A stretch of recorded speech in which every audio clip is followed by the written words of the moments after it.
Good morning, everybody. Thank you for coming. Please help yourself to breakfast and honest responses. The Torah says, "Vayishma Moshe Sam Bochel Ishbechosav."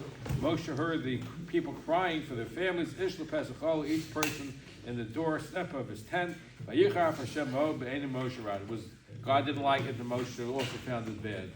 So, if you look at what happened, is that the Jews were crying, and what did the Torah say? Basically speaking, they cried. They didn't have onions, they didn't have garlic. It was a culinary reason why they cried. However, Rashi quoted Chazal say the reason why they cried and they would get together and cry by the doorpost was, and they had family get-togethers to cry, wasn't because of the onions, and it wasn't because of the garlic. It was because of the fact that they didn't like the fact that God gave them added restrictions of prohibited relation with certain types of relatives. That's the real reason why.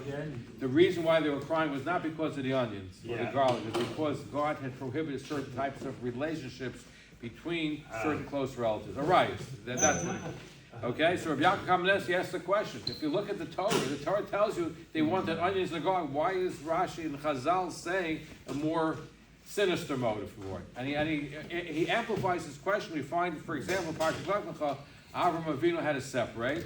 And they say that Lot was looking to get more lush land. He needed better lands to graze on, so therefore he separated. However, Chazal say the reason why he separated is because he wanted to be near the hotbed city of Sodom. It's a hotbed of morality. This is where he really wanted to go. So again, why do we ascribe an ulterior motive to Lot when the Torah says he needed a better grazing land? And finally, when he deals with the spies, Eretz Yisrael, basically speaking, the Zohar says that they were afraid of losing their leadership position. But the simple reading of the text doesn't tell you that. They just had a negative opinion. Why does Chazal attribute a more ulterior motive to that? So Rabbi Yaakov Kamenetsky says that Chazal is teaching us that every human being has subconscious emotional desires that cause them to make bad decisions.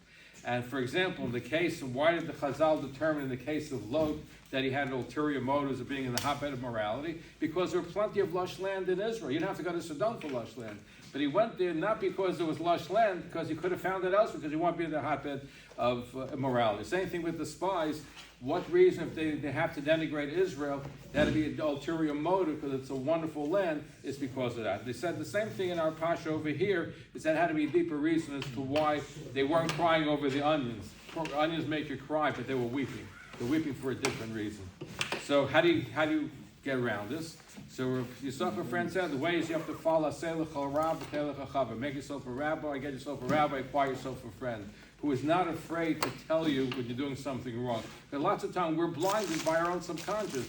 We need somebody who's honest, who's able to tell us that. In fact, this is not what my friend says. They say that Yisro was asked by Moshe to stay with the Jewish people, to be the eye to the Jewish people, because he can see things from a different perspective that he comes from outside the community. Sometimes we need other eyes to help us guide us away from our blind spots. Have a wonderful day.